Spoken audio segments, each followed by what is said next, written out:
Module 4, Day 3. Resume at example 4.3 on page 112 and stop after doing on your own questions 4.3 and 4.4 on page 115. Example 3, 4.3. A football player throws a football to his teammate far downfield. Draw the path of the football as it leaves the quarterback's hands and travels to the receiver's hands. I sort of tried to draw a nice parabola. I did all right. The ball was thrown at an angle of 45 degrees relative to the ground and with a speed of 15 meters per second. Relative to the height at which it was thrown, what will the ball's maximum height? What will be the ball's maximum height? Okay. So again, it's a parabolic motion. Remember, even though this is a two-dimensional problem, we can break it down into two one-dimensional problems. The question asks, what's the maximum height of the ball? What dimension do we need to consider in order to determine that? So, do we need to look at the x direction or do we need to look at the y direction? We need to look at the y dimension. To do this, we must first figure out what the y component of the velocity is. So let's say velocity v sub y equals 15 meters per second. So that's the magnitude, 15.0 meters per second times the sine of 45.0 degrees. So that is going to be the y component of velocity.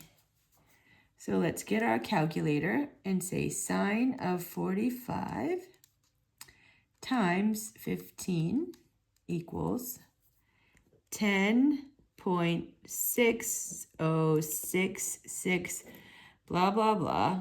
We know that's way too many significant figures. So how many significant figures can we have? There's 3 here and there's 3 here. So we can only use 3 significant figures. So the answer ends up being 10.6 meters per second. Now we need to see what we have and what we are asked to calculate. We have the initial velocity in the y dimension. So we have the initial velocity as 10.6 meters per second. And we also know that at a ball's maximum height, the y component of its velocity is 0. So we're saying at this point right here, its maximum height, the y component of velocity is 0. So that's going to be its final, or v equals 0. We also know that gravity affects the ball in the y dimension. So the acceleration of the ball in the y dimension is 9.8 meters per second squared. So we have initial velocity, 10.6 meters per second, final velocity, 0, and acceleration, 9.8 meters per second. Now, we have defined positive is up and negative is down, and obviously acceleration is pulling down, so it's negative 9.8 meters per second squared. We are asked to calculate displacement. So what equation will we use? We have to go back to our one-dimensional motion equations, and we're going to use this one.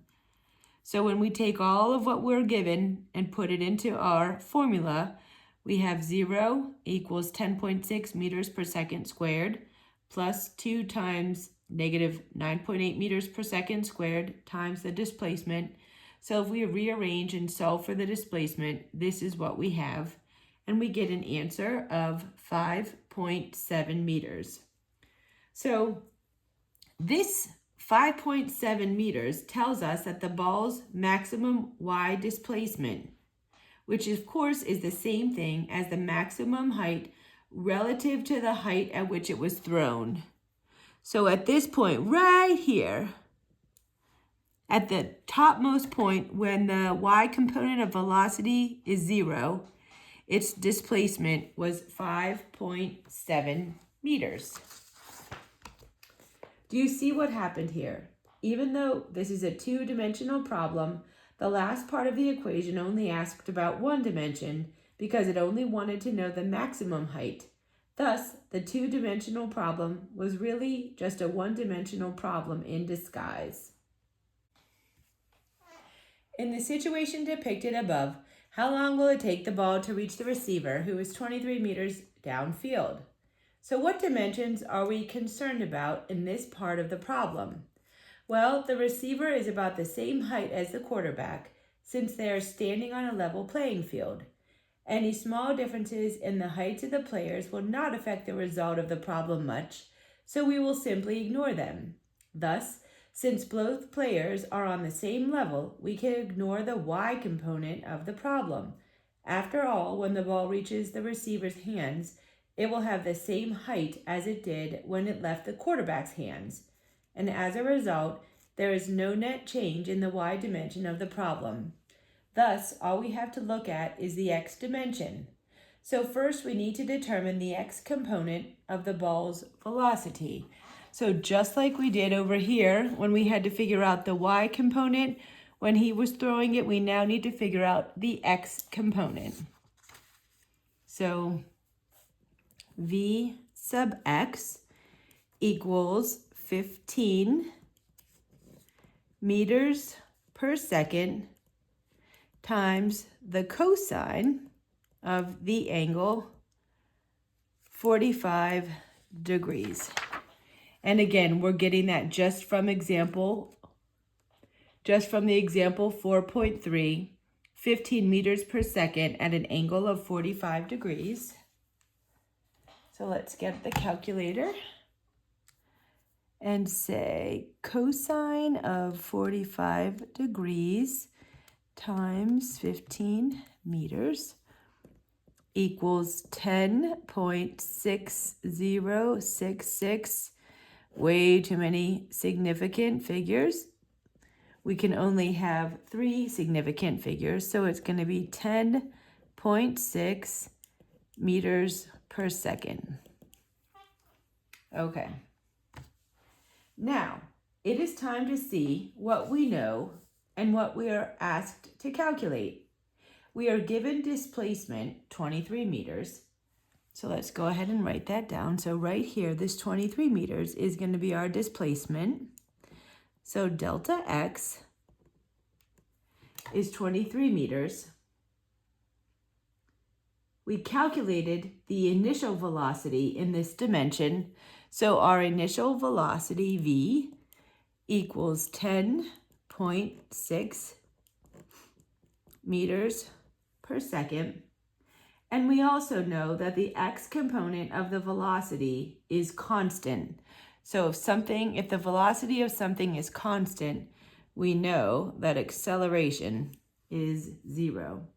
So using this information, we can calculate time with one of our equations from module 2.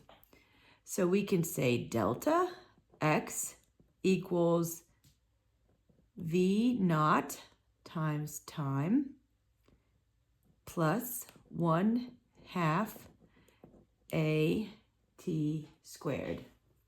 So we know our displacement was given, 23 meters equals, we know our initial velocity in the x direction, 10.6 meters per second, times our time, plus 1/2 a0 t squared. So once again, this just goes away because 0 times anything is 0. So if we want to rearrange the equation to solve for time, we have 23 meters over 10.6 meters per second. The meters cancel out, and we are left with 23 divided by 10.6. We are left with 2.169, way too many significant figures, seconds. So we know we can only have 2 significant figures, so it will take 2.2 seconds. So we find out from this analysis that the ball will reach the receiver in 2.2 seconds. As a sidelight, since we know the total time the ball takes to travel the distance, we also know that the ball must have reached its maximum height in 1.1 seconds, because when a projectile lands at the height from which it was launched, the maximum height is always reached halfway through the journey.